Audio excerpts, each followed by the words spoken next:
in the past. Aaron, you're a big college football guy as well. The last time we had you on, we talked almost exclusively college football. The big college football story this week is Arch Manning on his way to Texas. Your thoughts on that and the ripple effect it has, not only for the Longhorns, but the recruiting world outside of that? I'll tell you guys, I'm sure you guys agree. In June, from a content perspective, on the one hand, I was hoping to get a few more weeks of content out of it. But, on the other hand, it's funny. I was on in College Station this morning, and the host said, I really am not that, like, it doesn't matter to me. He's not going to start right away if Quinn Ewers is who he thinks he is. I think it's the exact opposite. I mean, look, if this kid had committed to Alabama, I think it feels a lot different than committing to Texas with the season they're coming off of.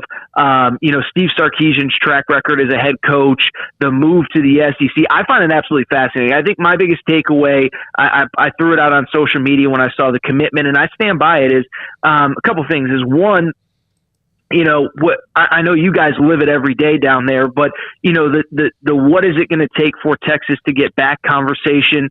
If you sign essentially 2 quarterbacks in 3 classes that are deemed the number 1 player in their recruiting class, and you can't build a championship caliber team around it, knowing the way that other elite players want to play with elite quarterbacks, I don't know if it's ever going to happen. And then 2, I do think this is kind of the moment in time for Steve Sarkisian. Obviously, look, I don't think, barring a complete disaster, nothing's going to happen after this year. And I think this obviously buys him a little bit of success, but it goes back to what I just said a minute ago. You're the quarterback whisperer. You're the guru. We live in this NIL world where obviously Texas has a lot of advantages in that space too. If you, as Steve Sarkisian, can't build Texas into what we all think Texas is capable of being, with Arch and Quinn Ewers as bedrocks of that program, you're just not the guy that's cut out to have a job that I think we all deem to be one of the best in college football. I know maybe Baylor fans disagree with that, but it is a great job with a lot of resources.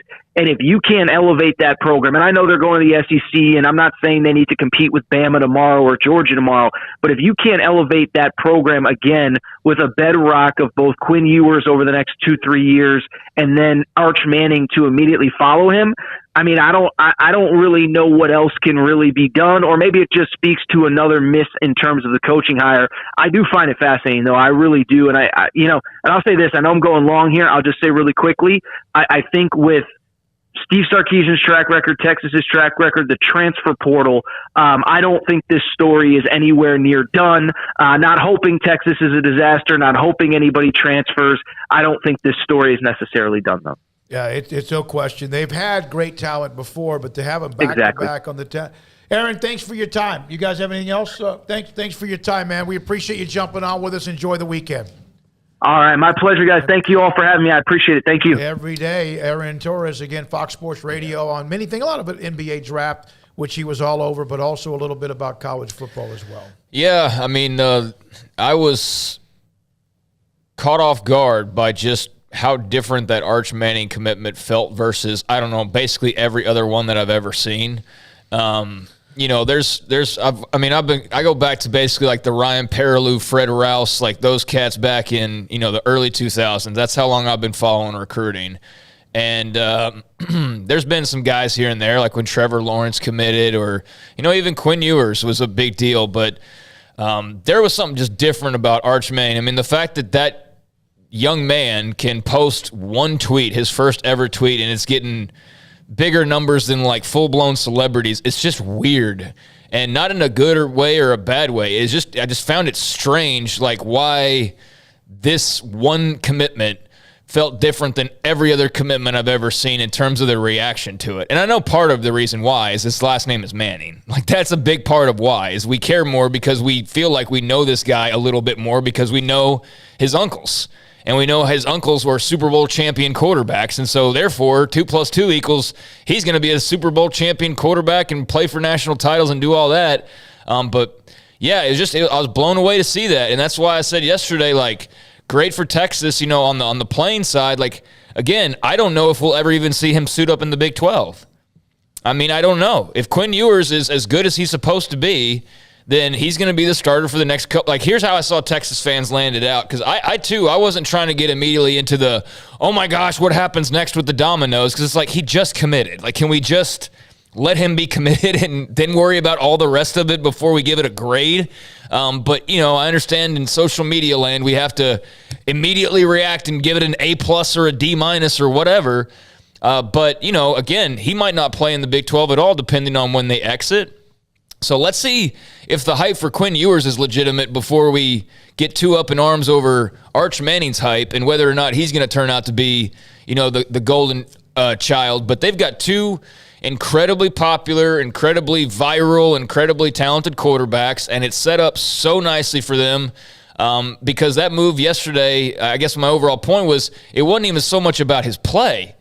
It's about just the reaction and the attention and the recruiting that will come with that. And just like this young man's got a following. And clearly that last name and his game led to more people than I've seen in a really long time caring about a college football commitment. And that's great for Texas. And they've had a bunch of good ones. I mean, in fact, I saw some discussion about, is this the biggest commitment ever? We've heard that before. Hell, Bijan Robinson, Earl Campbell in 1973 or whatever. And then, of course, Vince Young, among many, many, many, many others. And some have worked, Garrett Gilbert. But I'll tell you this. It was different, and the Manning family is almost as if they are their own planet. You have your father, his grandfather, in Archie, who was an incredibly popular player when he was in the NFL, getting beat up every time he went back to pass with the Saints. He's been very much out there when it comes to a lot of different committees. They have the academy.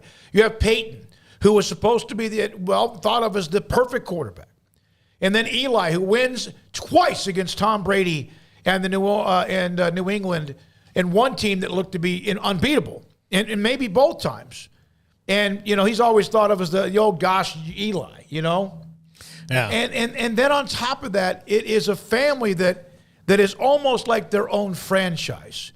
I think also football royalty. That's what they are. Yeah, I do. I think that they are, and I also think that because I love the way he handled it.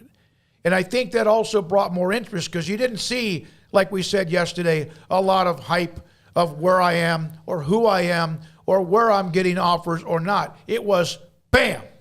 And it was done I think everyone thought it was coming, but the way it was done was, to me, so cool.